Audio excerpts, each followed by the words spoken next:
Welcome, Monday night. You know what that means. Only for one more Monday after this, but the day 3 pick NFL draft show with some of our draft experts. MJ up top here with me. What's going on, Mike guys? down there. I don't know if that's left or right. That's right below me. Mike, Right. say hello. What's up, And Mike? Dante at Pay Dirt Profile. How's everybody doing tonight? We getting excited 10 days away? Yes, sir. Yes, sir. Yeah. It's like Christmas. Yeah, very much so. This is better than You Christmas. guys gonna I watch? actually like- You guys gonna watch Draft Night? I gotta watch Draft it. Day, the movie? Draft Yeah, Day, Every year. Kevin Costner, man, every year. Well, I might as well Got get this out of the way next week. You three are flying solo next Monday night. Let's do it. Okay. I'm going to be in Toronto. The way it just booked, it happened to be draft week, but I'll do a show earlier on in the day, and then you three, and I know you guys will more than handle it and kill it. So, Got it. just to let you know that. And let's just start. Round of draft expectation for 4 injured players. I'll go around the room. MJ, then Mike, then Dante for the first one. Where do you expect Jamison Williams to go? What round? I think he's still going to go the first round. Even regarding that, even with the injury, I think he's probably, without the injury, he would have been the first wide receiver taken in this draft, and he's on track to kind of be up there. And I just think his talent, and he says he's on track to be ready for training camp. Who knows as of yet, but he should be. Even if he misses a little bit, a team, like I've said, teams that are ready to win now, those are the best teams, I think. That can get Jameson Williams, like a Kansas City, a Green Bay. I think so. He'll most likely be. I'm thinking middle teens, like probably 15 to like 19. That's where he'll get drafted. And then do you want me to do one-on-one? We'll go one by one each one. One by I'll send one, it down okay. to Mike now.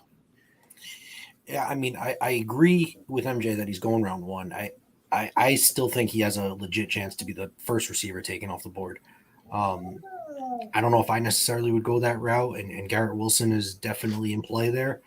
But, these teams that are picking right around 10, maybe the Jets at 10, they're not going to compete.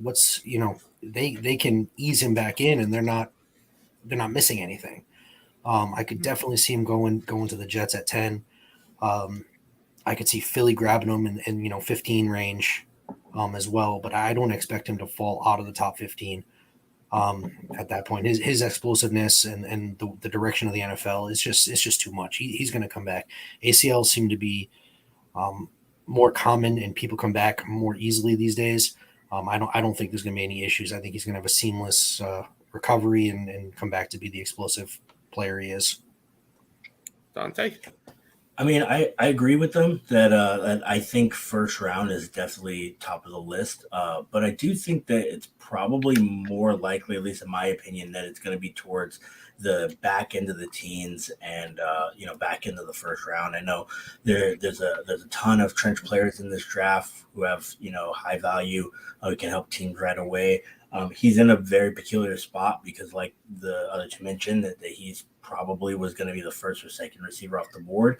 So the teams that are out of it, I mean, they can stand to take him and basically let him take his time. A la like Rashad Bateman last year. There's no rush, and then the teams that are going to be competing, they probably have enough of a roster insulation to allow him to get up to speed as well. But because of that injury and the uncertainty that he's going to be able to start and help you right away, I do think that there's going to be a little bit of pause, that you can see him going, 21, 22, 23 to the Patriots, the Packers, or the Cardinals, per se, 24 to the Cowboys. I mean, there's a ton of teams right there, and maybe he does push up to the team because maybe people start to kind of layer themselves up. But I, for one, don't think that a ton of receivers are going to go super early. So I think that, the back end of the first is still viable for him. All right, you're watching the Day 3 NFL Draft Show here on E2G Sports, brought to you by StreamYard. Dante, MJ, Mike, here to bring you through. You have any comments or questions for any of the guys? Feel free to add them. The second player we'll talk about is John Michi. We'll start with you, Dante, go to Mike, and then MJ. Where do we see him going round-wise? So I think prior to the injury, he was probably going to be, an early second round type of player. I think probably a later second to maybe early third, depending on how the board kind of falls. I mean, in the second round, we have a ton of receivers like the Johan Dotsons of the world, the Christian Watsons, all of those like borderline first type of receivers that could get pushed back a little bit. So I'm for him, I'm thinking, it'll probably be like a early second, maybe very late portion of the second, or early third, very late portion of the second round. Mike? I mean, we kind of talked a couple weeks ago about the devaluing of the slot role in general, and how easy it is to kind of find some of these guys that can play in there. Now, I don't really want to pigeonhole Mechie as a pure slot guy. I think he has more ability than some of these guys that are slot only. I think Mechie can win all over the field a little bit, but I never really had him as anything higher than a late 2 anyway. With the injury, with the comeback, I could see him falling out of day 2 and going early, being one of those guys we're looking at, going into the Sunday the Saturday part of the draft, early round 4, and we're like, why is this guy still on the board? And somebody trades up early round 4 and is like, we got to go get him. He's too big of a value here. So that's kind of where late 3, early 4 is kind of where I think he's going to end up falling at this point. All right, MJ. So I have to agree with everyone. I mean, with the injury, with the torn ACL, I think that even so, like I love what Mike said about the slot that we talked about.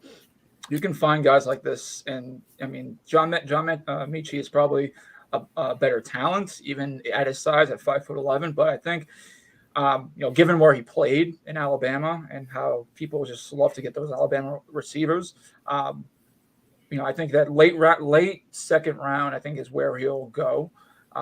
It may slide to like the early third round, but I don't think him falling too far in the draft. All right. I put those two guys together for obvious reasons. Alabama wide receivers, but the other reason was ACL.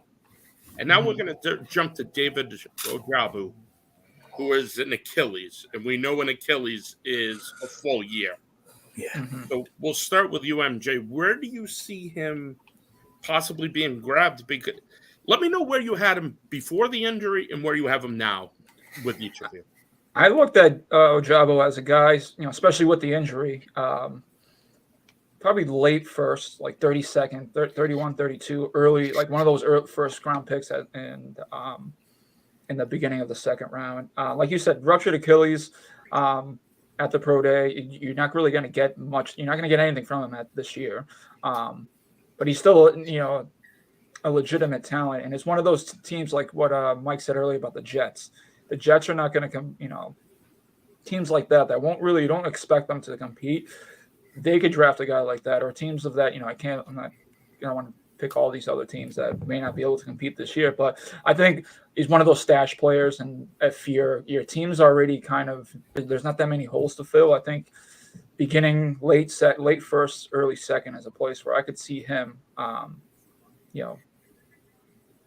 getting drafted, just because obviously, again, people are striving for edge defenders nowadays. And Michigan obviously has been, I don't know if they're like Aiden Hutchinson said, I don't know if they're pass rush huge just yet, but they have a lot of talent coming out of there. And, the last few years. And so I think teams will kind of look at that and say, all right, well, we can take a flyer on this guy and not expect him to provide anything for us. Maybe he does come back later in the year off the IR, but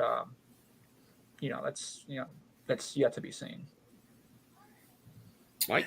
Yeah, I mean, I had him a little bit higher than MJ. I thought just with his pure athleticism, I thought somebody was going to take a gamble on him in mid round 1, maybe late teens. I thought Philly, when they were sitting there with the 3 picks, was a prime take a shot on a guy like that situation.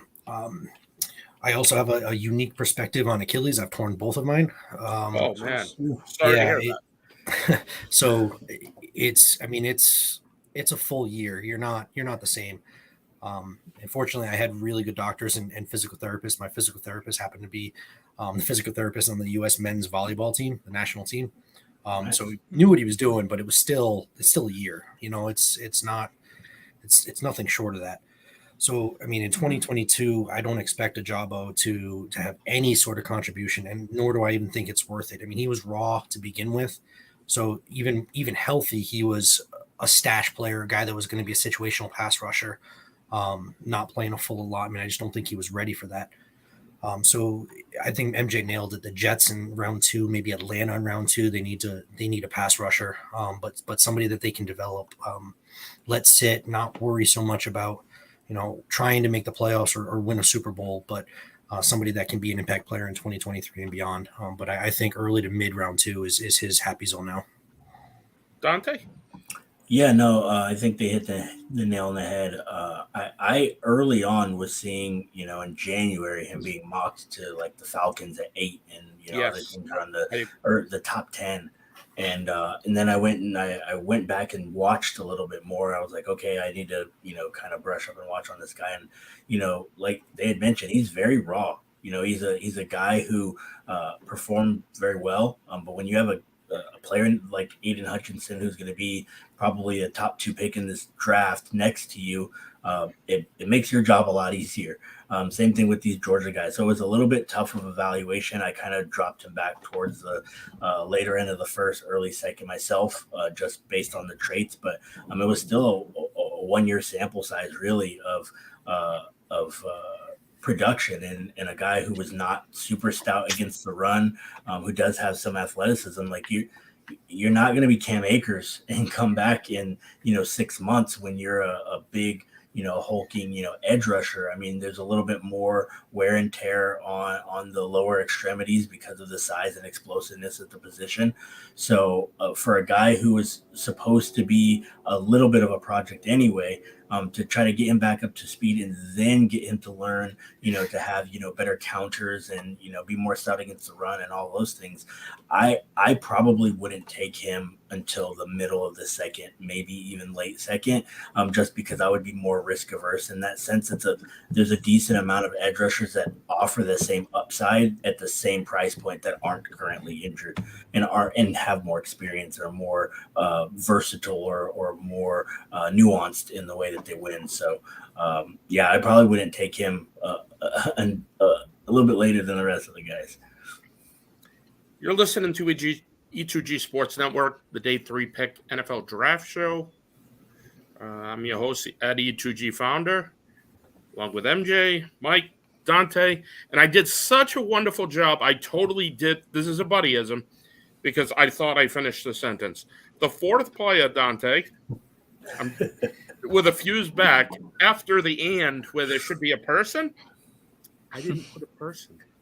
Never afraid to call myself out. I don't need other bitches in the internet to call me out.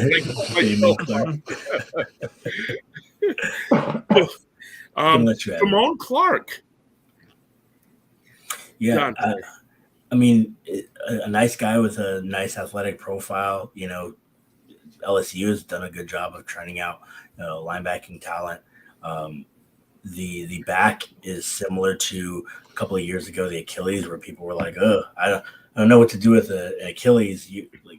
We haven't seen people come back from it, and we haven't seen people be successful from it until it happened. So we had the John Ross with the fusion, and that definitely was a different portion of his spine, but has kind of plummeted his draft stock a little bit because when he came back onto the field, he wasn't quite the same player. So unfortunately, this hit him in the worst portion of the draft cycle for him. But at a position that's not a high-end position of need as far as linebacker, I don't see him getting selected any higher than the 4th round. But the beauty is that he'll probably go to a team that's going to give him the opportunity to probably be on a little bit better of a team a team that's going to give him some opportunity to kind of come along slowly, get in with their program. And so I still think that he could be successful. I just don't think that it'll be anywhere close to day 1 or 2. Mike? I mean, I agree with everything Dante just said. I mean, originally I thought maybe, just based on film, I thought maybe late 2 would be a sweet spot for him anyway. With spinal fusion surgery, I mean, who knows at this point, right? And even taking him in the 4th round, teams are still looking to fill roster spots. They're still looking to fill special teams. They're looking for depth. Mm-hmm. I don't see it. I'd be shocked if he goes higher than 5, and I wouldn't be shocked at all if he's undrafted. And if he starts to fall, I could see him pulling a La'el Collins and just basically saying, "I want to pick my spot. Don't draft me." Something like that he can kind of hand pick. I mean, he's talented enough that somebody will want to take a flyer on him, but is he even going to want to go for that? Maybe he does, maybe he doesn't. I don't know anything about him on a personal level. I mean, so I can't really speak to the attitude in that nature. Good leader, tough. Yeah, I mean, I got that, but I mean, La'el Collins had positive attributes coming out too. Yeah. And then he was like, I want to go to Dallas and don't draft me because I'm not going to sign, So, but I think, I mean, round 5 would be kind of the earliest I would even consider if I was a GM. And even then I'm still, it depends on how the rest of my roster feels and who my team is at that point. So I'm definitely afraid of anything spinal cord related. Yep, with NFL player. Go ahead, MJ, my friend. So I have to agree with Mike. I think 5th round is a good place for a guy with that serious of an injury. And they, reports said, once they found it at the combine that his, it's pretty serious. And, with a, position at linebacker where you're putting so much, strain on your entire body. I mean, you don't want to risk. He was a potential late 1st, early 2nd. And I think that his stock, for good reasons. It's not like it wasn't for character issues or anything like that. He's, this can be a life-threatening injury. So, we'll see a team, most likely we'll definitely take a fly. I don't think he'll fall undrafted. I think there will be a team out there that will say, all right, let's see what this guy has. And, it's a 5th round pick or 6th round pick. It's not going to hurt us in the long haul.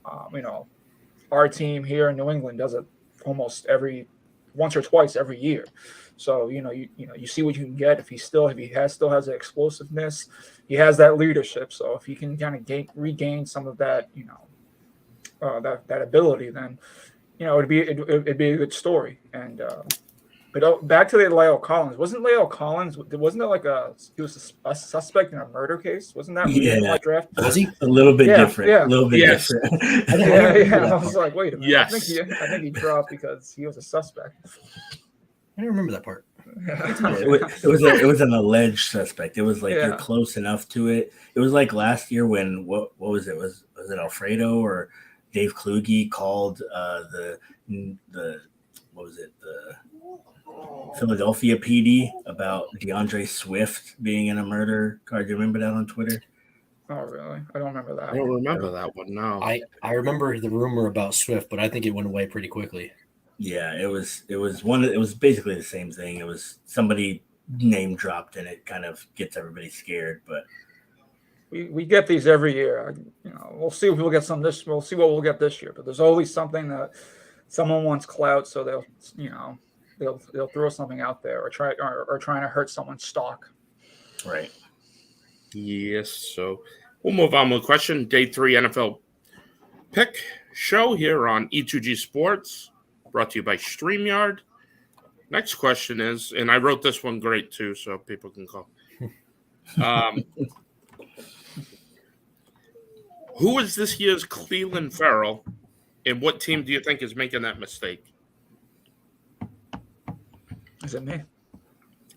Is it me? Was it my turn? Yeah, because I just said yeah. It's kind of hard. So it has to be as an edge rusher like Cleveland Farrell, or just as any somebody player who's just going to go way too early and be an okay player, like probably play in the league 10 years, but not. I gotta say a guy like Kenny Pickett. I don't know. I think Kenny Pickett could be an Andy Dalton type of serviceable quarterback. And that's good. I mean, for some teams, that's good. I mean, it worked for Cincinnati. I mean, it didn't get them far, but at least they competed. They became, they were in the playoff hunt for a good portion of his career in Cincinnati. But I just when I look at him, he's the more pro ready quarterback. But I don't think that's not really staying much. I think a team is going to draft, that's going to draft him because they're in desperate need of quarterbacks. And I think that a team like the Commanders or potentially the Seahawks could say, all right, well, we need this guy. We couldn't make a trade for another guy. So let's go Kenny Pickett. And he may have some moments in his career where it's going to be like, oh my gosh, this is a guy they drafted in the first round. But I don't think he'll ever get over that. He'll never cross that elite status, which when you're getting drafted in the first round or in the top 10, that's where you're expected to be. That's why a team spends these picks on these players, and they're expecting you to be a contributor for 10 years down the line and actually help you compete for championships, not to be kind of middle of the road, just so quarterback. So when I look at Kenny Pickett, I think that's the more one that I think that someone's going to draft him high just because there's probably going to be a run on quarterbacks, and they're going to say, okay, we have to take him because there's going to be no more quarterbacks. A team like the Saints too, I could see it making that mistake. Mike. So I started when I was looking at this question, I started with take your pick of quarterback. That was kind of my original thought, but I'm going to kind of pivot off that.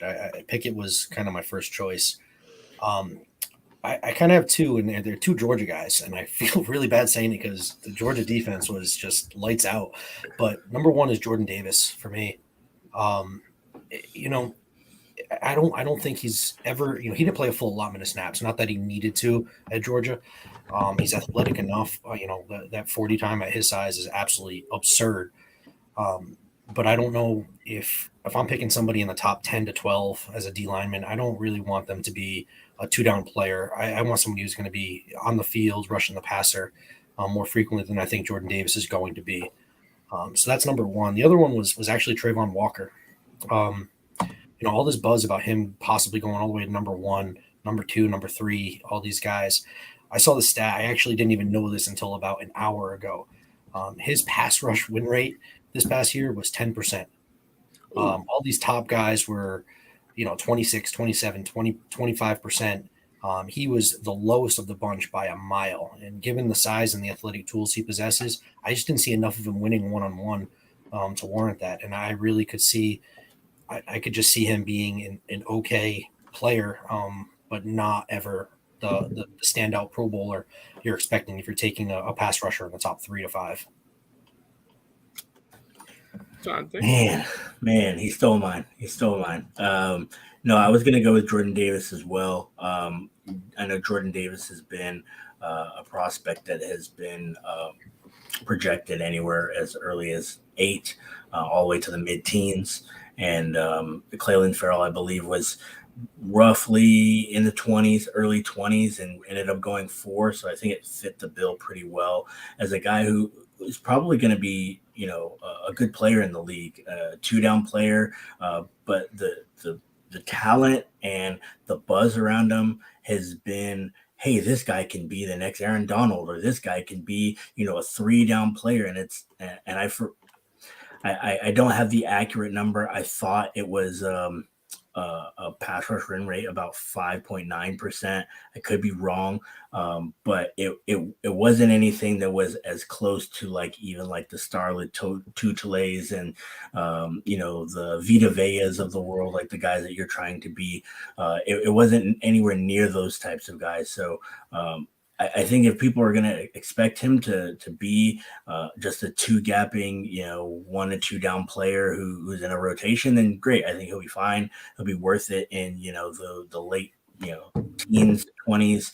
But if you're going to go and take him as early as 8, I think Atlanta happens to be the one kind of quirky location. And we talked about it before, buddy, where, you have the 3 technique at Grady Jarrett. It actually might work if it's in Atlanta, but if it's one spot earlier to like the Giants, it's completely different situation where you have, Leonard Williams and, these other guys that I don't think that you're going to get the return that you were hoping for.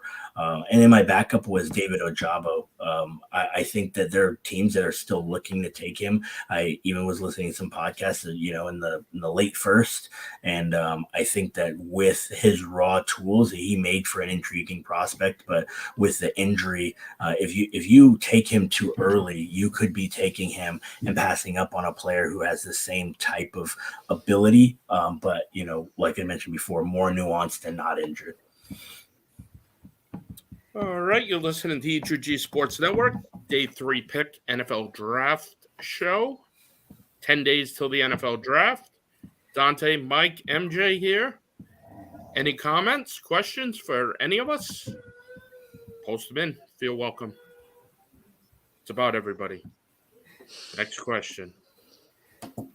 Day 3 wide receiver who I just go with Darnell Mooney because he's emerged to a number 1 in Chicago. But who do you see as that Day 3 guy who emerges to a number 1 talent somewhere? I think it largely depends on, where this guy goes. But like my number 1 would be Justin Ross.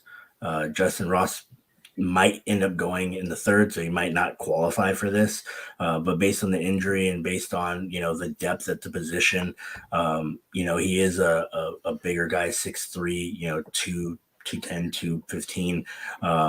But he played a ton in the slot. And you, as the guys mentioned before, like those slot guys are kind of a dime a dozen. And if you want a big slot, there are a couple guys out there that you could probably get in free agency, et cetera, et cetera. So it might not be as coveted of a position, but I think Justin Ross was a guy that we saw make big splashes against big competition, played right there with T. Higgins as, a stalwart in that Clemson offense. I mean, hell, if he ends up somehow finding his way to Jacksonville, and you can line him up with Lawrence and have that kind of, Jamar Chase and Joe Burrow kind of connection where it's like we have that mind meld because we played together already. I think he would be a home run. Like we've seen the heights already.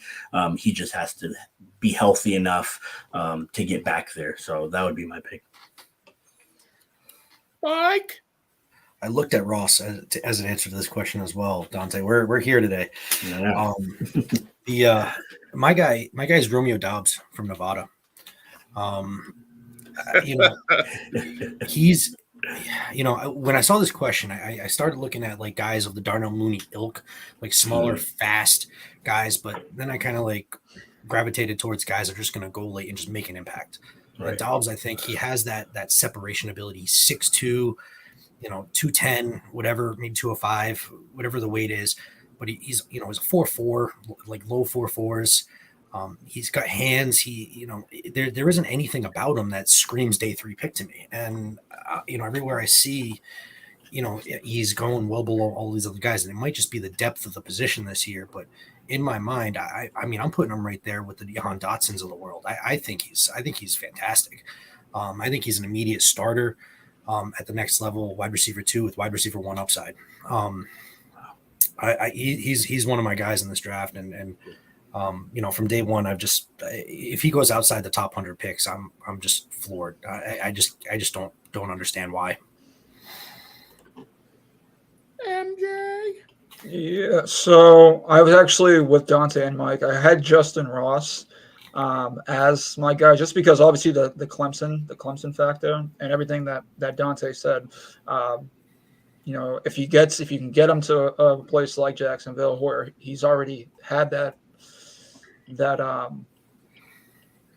what's it called, that connection with Trevor Lawrence, then everyone's going to try to do that now, especially with these young guys that just came out. Justin Ross, we saw what happened with Jamar Chase, how dynamic him and Burrow was, but like Dante said, is Justin Ross, I project him as a 3rd round pick, so he doesn't qualify. One guy we mentioned earlier that I don't think is, there's some mock drafts I've seen that actually has this particular guy falling into the Day 3, so I'll just include it, even though I don't think so that he'll fall to below this. But John Michie. There's a lot. I've seen a lot of things recently. I'm not sure if his visits or his have gone too well with other teams, but I've seen him drop as low as round 4. And if that could be a guy that's obviously that has all the talents of a number 1 wide receiver, can play in the slot, is more of a dynamic than just a slot receiver. So I could see if he falls to round 4 to a team, and I don't want to always say this team, but obviously the Patriots have that kind of connection with Mac Jones and John Michie. John Michie mentioned it at the combine, excuse me.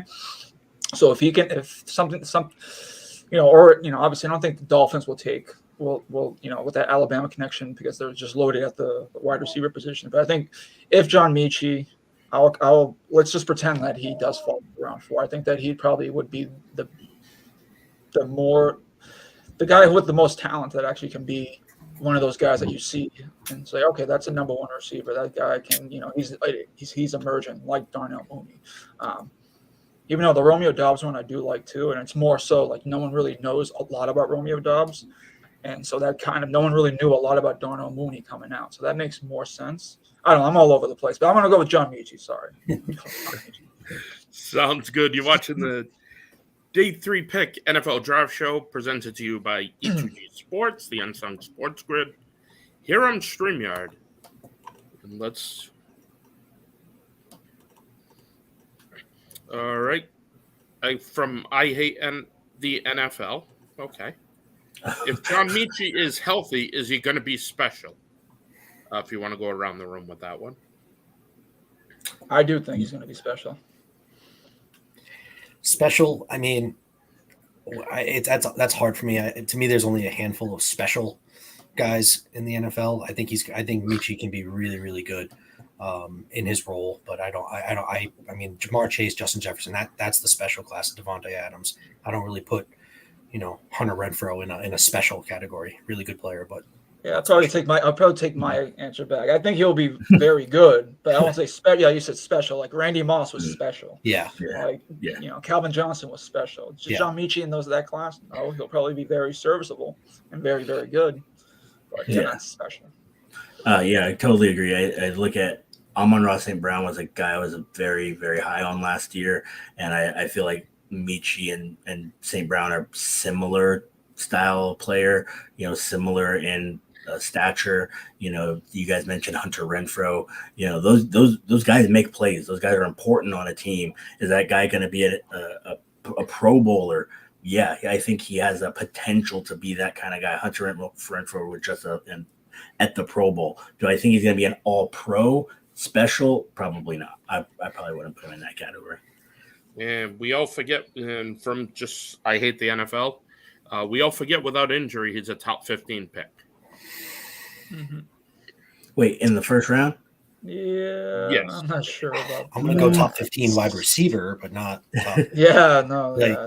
Like Chris Olave, Yeah. All those other guys up there. I still think Drake London, even though he has an injury, I think he'll be drafted in the first round. So I like him though. I'm close. I'm closer to you, buddy, than the fourth round guys that we're seeing. But all right. How important is versatility on day 3 when it comes to drafting an offensive lineman? Do you want a multi-position guy, or do you want a guy to train to be the next left tackle and maybe 2 years down the road he's that guy?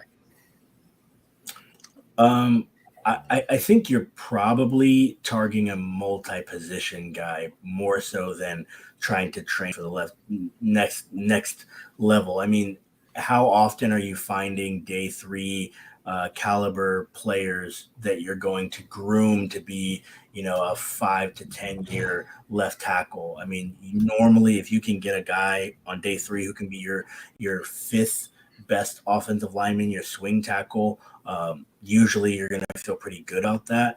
So I think at the end of the day, looking for versatility, looking for a guy that can give you some snaps at guard, can get you out of a game. If you come down with an injury, they can slide in at guard or tackle, maybe even snap for you a little bit. I mean, that's it's the dream to get a guy who can play all the positions along the line. But I would go much more toward versatility than I would at trying to maybe groom somebody if I'm looking that deep in the draft.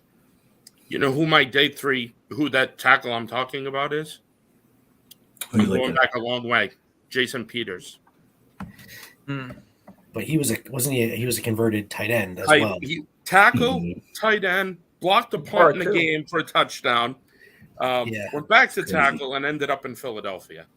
So like Bernard Raymond kind of player who I don't know if necessarily is going to be a day 3 guy, but I love those tight ends who are just too big and they're trying to convert to tackle because of the athleticism. Brian O'Neill on the Vikings, Yep. Pro Bowl right tackle. That's one of my guys. Yeah. But overall, I'm with Dante. I don't think you're really looking for like a starter. If they were starter quality, they wouldn't be there on day 3. So, it's nice to have some upside and then some fundamentals in place and have a project player. But, teams, again, they're looking to fill their rosters. They're looking for depth. You're not making a roster if you don't have positional versatility along the offensive line. If you're stuck in one spot, you're probably not going to make it because there's another swing tackle out there that can play left and right, or there's a guy with all 3 inside positional versatility that's there. You're more likely to find a starter at guard or center. There's a lot of guys that kind of fit that mold. I remember, being a Vikings fan, John Sullivan was, I believe, a 6th round pick, and he was a Pro Bowler for 5-6 seasons out of his 10-year career. Guy was excellent. But tackle, you're not going to find. I don't think you're looking for your long-term tackle. You might be looking for a guy that becomes a starter at guard or center down the line. But I think its versatility is the most important thing there. Yeah, I think I have to agree with everyone. I think the versatility, you're not going to find the left tackles of the future, the guys, the Tyron Smiths of the world, these trying to blank. Even Nate Solder, I would say those are guys that you actually find early, to be your left tackle of the future, to be, a Pro Bowler, Hall of Fame type left tackle. You're never going to find those guys later and on day 3. Those are made for those serviceable guards that can kind of, they can play left, they can play right, they can, at times like a Ted Karras, they can play center as well. So for your interior, and you may find maybe a swing tackle like you see a lot in the NFL. But if you say you're a team in need of a left tackle, like you're like a team like the Jacksonville Jaguars, you're not going to expect to go find a guy later. So obviously there's diamond in the roughs all the time. You'll see guys that people overlooked for some reason, and then they become Hall of Famers and at all types of positions. But do you really expect to say, all right, this guy in the 5th round, this is going to be a left tackle for the future? No, you don't. So you expect that to be, all right, we're going to take a chance on this guy. Maybe he can play left if needed. Maybe he can play right. Maybe he can work inside. Guys that can kind of do it all. The Michael Onwenyus, you get those guys later who are very, very good at their job, and but you're not gonna find Evan Neal, or expect to find Evan Neal after day 3. Feel free to chime in here on the Day 3 Pick NFL Draft Show, brought to you by E2G Sports Network. Quay Walker versus Nakobe Dean. In this league, with the way the league's going, who is more of the fit? The smaller athletic guy or the guy who brings a little bit more size? As far as where the league is going, tough question. Because I think there's room in this league for all types of, they're both. So I can't really, it all depends on the team and the scheme and, what they do. For me, I like the bigger, faster guys. I think those guys, even though at that position can sometimes wear down a little bit easier at times, depending on their condition. But I like them both. If I had to choose, if I was on the board, if they were on the board if I was a team drafting, I'd have a tough time. But I think for me, it's always go big or go home. So I'll go with Quay Walker. But I think Nakobe Dean's going to be he's going to be a fine NFL linebacker. I think he's going to be one of those guys that 10, 15 years down the line, you're going to still say he's going to be one of those productive guys. I'm like, all right, he'll. I don't know if he will be Hall of Famer or all pros, but I think he'll help a team. He'll help a team. But give me the bigger guy. Yeah, I kind of modified this question when I was thinking about answering it. So I did Quay Walker versus Nakobe Dean versus Channing Tindall. I threw all three of them in there. All right. And not that I think Tindall is going to go earlier than either of the others, or should he, but I think he needs to get at least mentioned in the conversation. I think he's outstanding as well. I mean, Dean, obviously he's undersized, he's 6 foot, 220 pounds, but he's a blur. His problem is he can get swallowed up by lead blockers. If he gets caught one step out of position, he has the speed to make up for it, but he can also get put on his backside real easily. But he's super explosive. Love him coming on the blitz. Chase down running backs on the perimeter. I mean, you're not getting the edge on him, but he's excellent.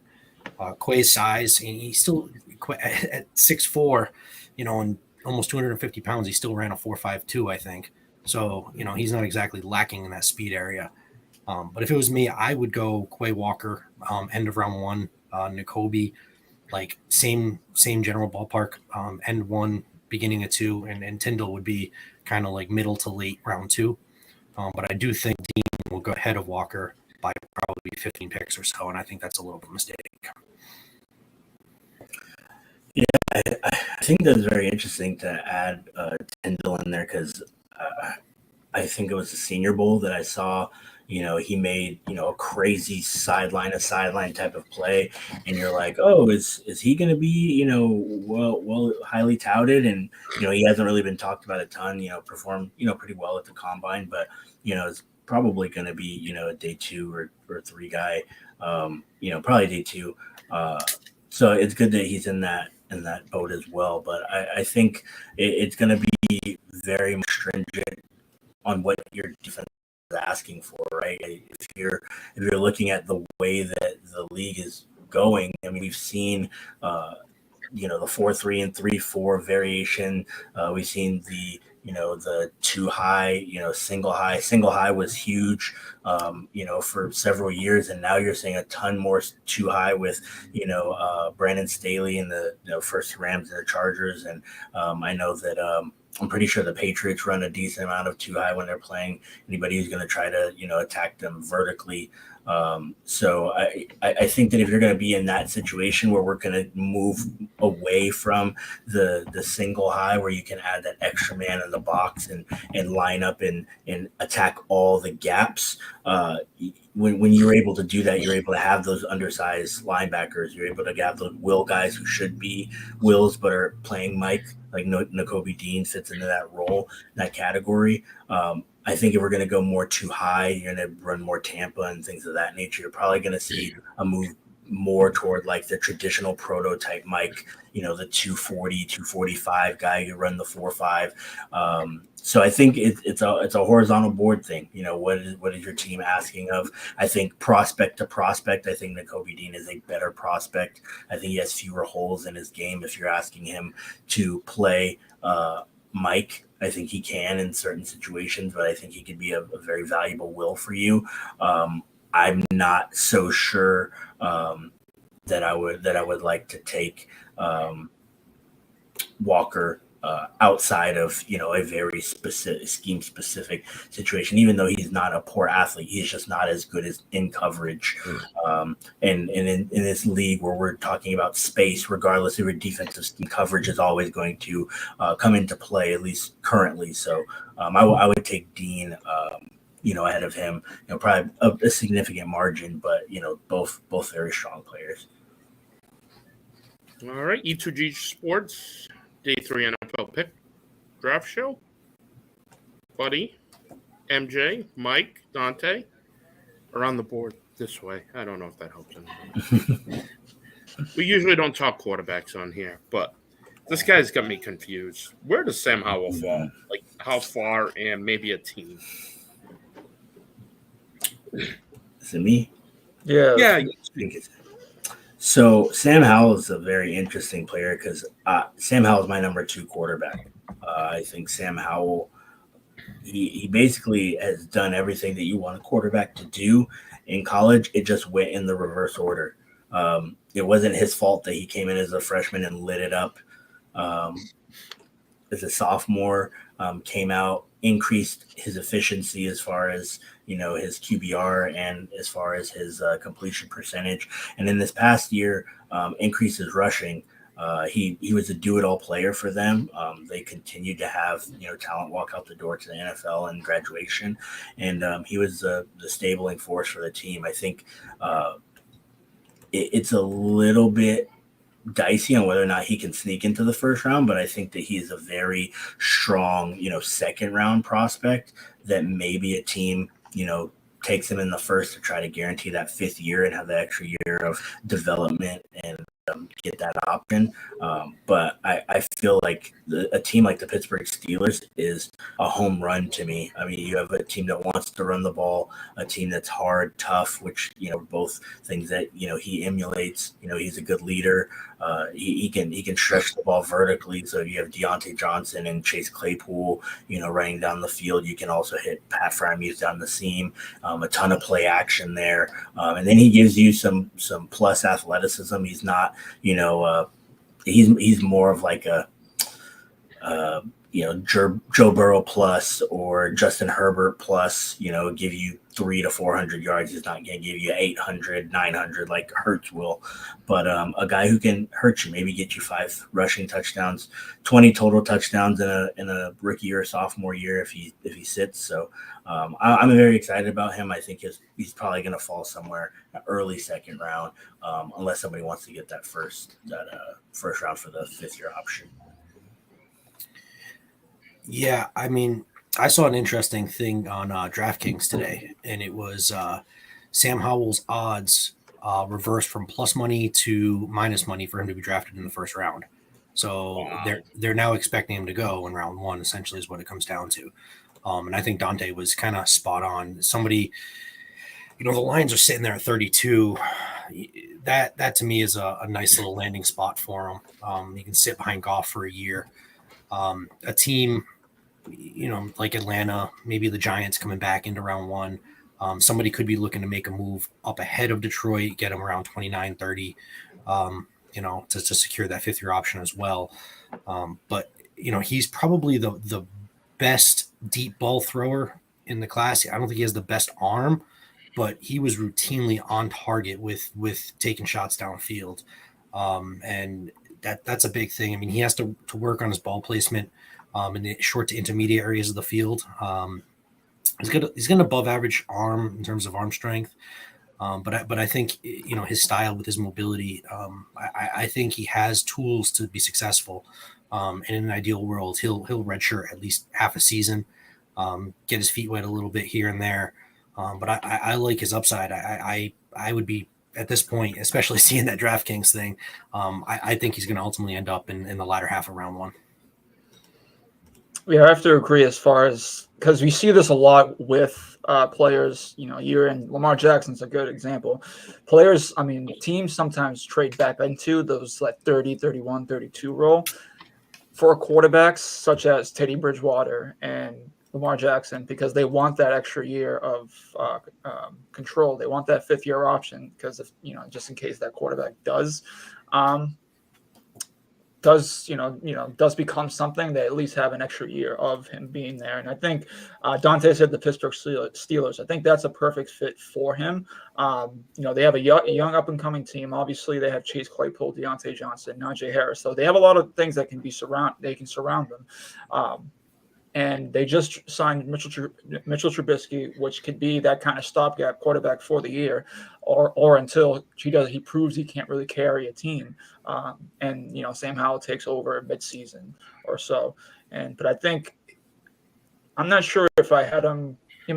Going into the draft process, obviously he was one of the top quarterbacks in there, but obviously with guys like Malik Willis and Kenny Pickett, Desmond Ritters are still up there. I think that he's most, he's kind of on that fringe, that fringe between late first, early second. And I think a team like the Steelers or the Colts can be could be a team, or that actually I like the Lions too. It could be a team where he could fall to, and because all those teams have good have I want to say good quarterbacks, but they have fair quarterbacks that can actually hold the fort until Sam Howell shows that he's ready to take over. Yeah, established starter. Yeah, established starter. That's what I was trying to think. There you go. Yeah, I have that. Yeah, I'll put that on my notes. Who has fallen in your mind? And Stark heard something outside, so he's having a grand old time. I'll let you guys go. Start with MJ. So I've seen, these two guys when you start looking at the draft process, you see certain names, you see, guys that are either, the initial top 10 picks. You heard all about Derek Stingley, but you've heard that because of his pro day, he's actually back into the fold as potentially being a top 10 pick. I saw that today that a lot of teams, the league circles are talking. I think Derek Stingley kind of, pushed his way back into that, first defensive back being taken this year between him and Kyle Hamilton. Kayvon Thibodeau, we heard a lot about his character. Even the Lions, we heard reports that they didn't like him, but he seems to be kind of not really dropping or fall. Like it feels like he's going to get drafted high either way. I look at guys like Devin Lloyd and Nakobe Dean. I've seen various reports that I could see Nakobe Dean was a late first round pick, mid 20s, but I've seen his draft stock all the way to mid second round to late second round. So it could just be his size. We talked about his size earlier. It could just be that maybe the league is looking at him and saying, how much can we get out of him at that position? Being 6 foot and being, maybe there is the Quay Walker. People are looking at him and thinking, all right, maybe we want to go that direction, and they kind of overlook Nakobe Dean. So, I'm going to go Nakobe Dean. I said Devin Lloyd, but I'm going to go Nakobe Dean as someone that I think is falling. And I think that he can be one, because you see this all the time. You saw it with Miles Jack a few years ago, where he was supposed to be a surefire first-round pick. But, obviously there was some character issues, and, you'll see a few guys that everyone thought was going to get drafted on day one, and they will fall till early to mid-second round. And I think Nakobe Dean is going to be one of those guys. But I've been wrong before, so. We all have. Yeah, I'm wrong every day. So if we were never wrong, we'd be working for an NFL team right now. That's what I'd be. My name would be Mel Kiper. Yeah, and they're wrong a lot. My guy that's fallen is Tyler Linderbaum, center from Iowa. Early in the process, I saw a lot of top 10 to 12 buzz on him, but he's small. He's just not very big for a center. With the size of these interior defensive linemen, I think teams are just afraid. He reminds me a lot of Garrett Bradbury when Garrett Bradbury was coming out of North Carolina State a few years ago and went to Minnesota. I think Minnesota took him like 16 or 17th, whatever that number was. I think it was 16, yes. I mean, it was 16. And when he got drafted, it was lauded as this great pick. He was going to anchor Minnesota's offensive line, but he has just been overwhelmed. He has not played well. He's PFF's bottom ranked center, it seems like, every single season, and he just can't anchor against these 300+ pound defensive tackles that can bull rush. And I think teams are a little leery of Linderbaum on his anchor. Now we know how athletic he is. He can get on the edge and pull and lead block on the perimeter. But if you can't hold up in pass pro up the middle, it's just not going to work. At this point, I've seen him falling out around 1 in some places. I wouldn't be surprised if he did. I still think he's probably going to end up in round 1, but I wouldn't be surprised if I know they're not the same position, but both Kenyon Green and Zion Johnson as guards both went ahead of him as interior linemen. Wow, man, Tyler Linderbaum, he's on my list of guys that I think is like he's not a top 10 kind of guy, but like a where you get him surefire, going to be a strong player for you. No ifs, ands, or buts. So yeah, it's tough to see him fall. I think the easy one is Kayvon Thibodeau. I think the fall has kind of normalized a little bit around the back end of the top 10. I just don't understand. I understand that we're in a league where it's risk averse, and we want to make sure that we are having proper investments. But I mean, I saw a line that's on Twitter today was Kayvon Thibodeau had more tackles for loss, more pressures, more sacks in his freshman season than Trayvon Walker did in his entire career. So it's like we're looking at a guy like, oh, Trayvon Walker, number 2 overall player. And it's like, but like, why are we just like overlooking the fact that this dude is that guy? I understand that at the end of the day, he sat out. There might be concerns. It's like the Aaron Rodgers thing of like, you like other stuff. You're not allowed to like other stuff other than football. Like, but he's talked about the fact that football is his main priority. He's a really strong athlete. We've seen the production on the field. It doesn't make sense to me why he's not a top 5 player and why there's any discussion of Trayvon Walker going ahead of him in the draft, and why on some mocks he's even slipping out of the top 10. I swear, if he's sitting there at 8 and the Falcons don't take him, I might flip a table. But I mean, between him and Stingley and Kyle Hamilton, there are some guys in this draft that are high floor guys with access to a very high ceiling that literally like don't let the noise confuse you and let them push them down your board. Positional value, all these mythical things that we make up, like get good players on your team. And I hope that Kayvon Thibodeau doesn't fall any further than he already has. All right, we'll wrap it up here on the Day 3 Pick NFL Draft Show, brought to you by E2G Sports. Last question I have. How much stock do you take in visits, in these top 30 visits? How much is smokescreen? I mean, how much info do you really need? Like, do you cut your toenails? I mean, just... I think you don't want to hear negative, like egregious things from visits. Like you're going to hear the smoke screens. Like we heard a little bit of it with Justin Fields last year, but I think that was less of the visits and more of, the Twitter, people trying to investigate. So I think that there's a decent amount of that. I put a decent amount of stock in it just because it's information, not just on what the team may do, but what the team is trying to trick other people into thinking that they're going to do. So it's like, for instance, the Commanders, they did 2 top 30 visits to Breece Hall and to Kenneth Walker. Why? You have Antonio Gibson, and you just re-signed J.D. McKissick, and you have Patterson, who I'm not super thrilled of, but like the team seems to like him. Yeah, and everybody does. I think everybody likes him. So you have 3 backs there who you feel can round out your running back room and have, a strong, backfield. Why do you need to do any visits to any top running backs? Just to do your due diligence? Like, you're a team that you're not a good enough team to just waste top 30 visits on guys that you're not going to get. So like, obviously they're trying to look at the teams around them and try to say like, oh, hey, we might be interested in running back. So maybe you should take one and maybe we get somebody to fall down to us. So then you look at some of those other teams around them and say like, are they going to get punked into getting a running back now? I mean, it's all a fun thing. I don't like treat it as gospel, but I feel like people do things for a reason. They have to know that it looks idiotic for them to have Antonio Gibson and to go interview 2 running backs. They have to know how dumb that looks. So they must be doing it for a reason, because I'm going to hope that they're not just doing it and being dumb. Yeah, I mean, for the reasons you just outlined, I don't put much stock in the top 30 visits at all. There's so many guys that get drafted and they're like, where did you expect to go? And they're like, I'm not where I just got picked by.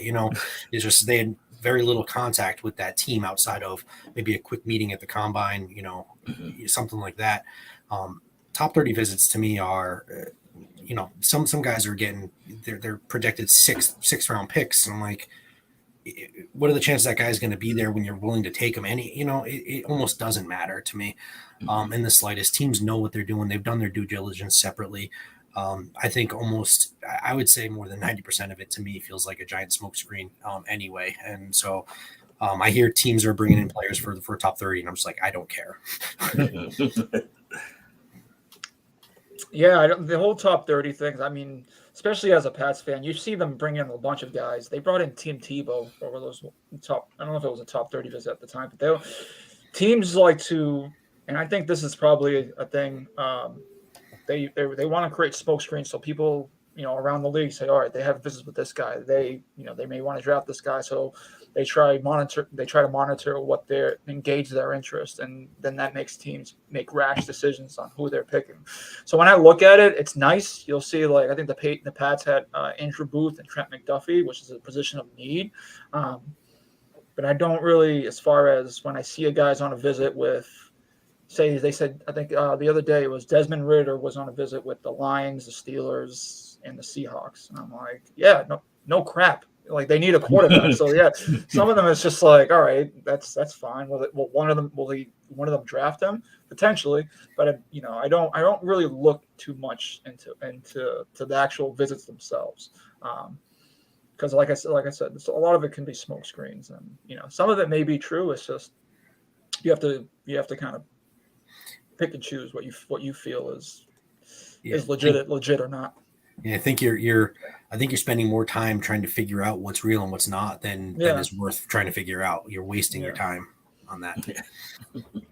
Yeah, you see the people, the beat writers, like, oh, so interesting. This so and so went to here. I'm like, is it really that interesting? I don't think so. But they just gotta write stuff. Yeah, they're just like, all right, well, I got to put something like that. All right. Well, we've come to the end, and I'll just ask: will you guys miss me next week? And you guys, of course, of course, buddy. Always. I miss you even when you're not going to be here, buddy. I miss you when you are here. Yeah, I know. It's weird. I don't know what this feeling is. So we'll get a show in then and set everything up for draft nights. Just get on here and have some fun. Yeah, it really is. It's 10 days. How long are you in Toronto for, buddy? Sunday to Wednesday. Okay. So Sunday. Okay, so you'll be back for draft. Oh yeah, I'll be back Wednesday afternoon. So. Nice. Sweet. Be prepared to go see the Sox get smacked by the Blue Jays. Yeah, they're not looking too good right now. Yeah, no, it's a tribute to my dad. It's friends of his that he went on cruises with. He had a bunch of friends in Toronto, and my friends in Toronto, so we're all kind of going out celebrating my dad. So sounds like a good time to me. So yeah, fun Tuesday we'll have. Got some good people going. Nice. MJ, Mike, Dante, you guys are excellent. Great show tonight. E2G Sports, the Unsung Sports Grid, Day 3 NFL Pick Draft Show. We don't take ourselves too seriously. We have some fun with it. So. Starting tomorrow, you'll start seeing some scouting reports on the website at E2Gsports.com. Top 15 corners will be done by Phil at 6 a.m. tomorrow. So we'll get the ball rolling, and I've got a lot of stuff in the queue. So thank you, everybody, for all your help. Just say good night to everybody and have a good one. And I'll be in touch with everybody. Have a good night. Good night, everyone.